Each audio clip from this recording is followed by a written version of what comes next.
I've always been obsessed with music. Moving around was like the buffet of tasting all the different music around the country, and each place I lived, I met different people and worked in with different instruments and different kind of genres of music, and just it was kind of my education.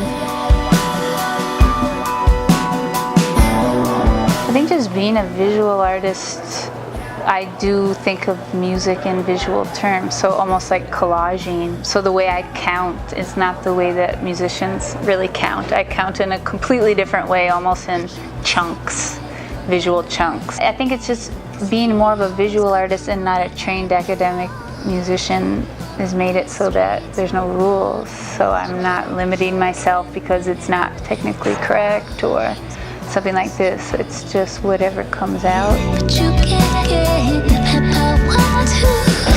I think I do both. Sometimes when what I'm writing in a song is something that I saw visually happen, like actually occur on the street, or a story someone told me. So when they were telling it to me, I was visualizing it, and it's kind of like two birds with one stone. Like while I'm making an album, I'm already thinking about the visuals because I know that's going to come, and I better get a head start on it. And I like it as well.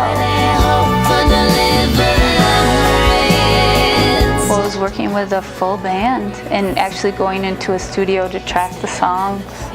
Usually we worked just in home studios. And with this, we really got the beds done. We wanted to get them done quickly so that the vocals could take the rest of the time. So we spent so much time on the vocals, tracking them over and over again with different mics, trying different characters. I'd never tried to make an album that people that didn't have like an art background, or like an underground knowledge would get. And that was kind of the purpose with this, was like it could reach anybody.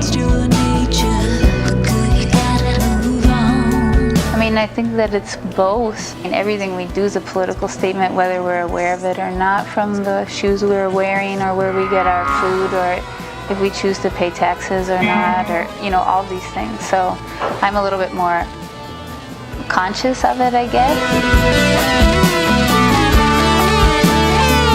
Yeah, I've just been studying theater a lot because I had no background in it. I just had started reading plays and really liked it. And as I got more involved in performance-based with U.S. Girls, like exploring that, I realized what you can do with people on a stage.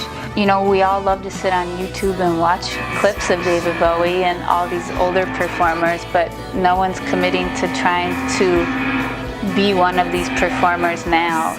I have no fear, so I don't mind looking ugly.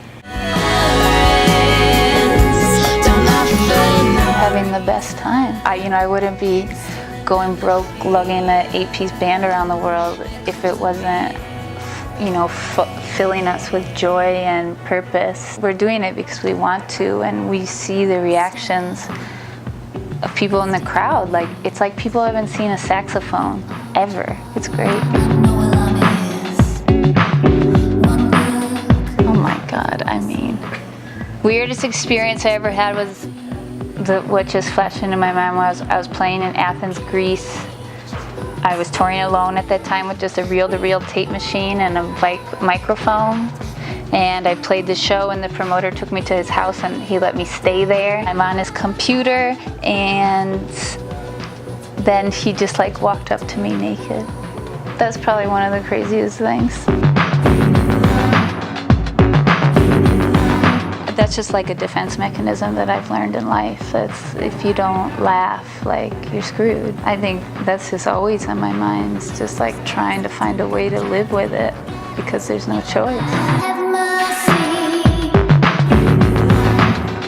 I would like to be at a point in my career where I can take a break and go back to school. Reading is very important to me, and I get a fair amount of time to read, but I would really like to be in a structured reading program, and so hoping to build things up in the next little period so that I can take a break and people will be waiting for me to come back. None, really. I've done it how I wanted to do it always. And I think I got a lot of good advice along the way in all manner of how to be and how to eat well and how to treat people, how to walk into a venue, and the headlining band is as important as the person who's working the bar. And I was lucky that I got my kind of training with good people, not assholes. I mean, there's just so much. I started working with 4AD, luckily when I was in my 30s, and had to go through the whole first press cycle, which I had had no experience with, doing photo shoots and these things, which I'm so grateful I was an older woman, where I knew myself and I felt somewhat confident and also understood how I looked. If I had been 20 years old going through this, I don't know what I would have done. I don't think I would have made it. For younger people out there, trust yourself, and your label doesn't always know best.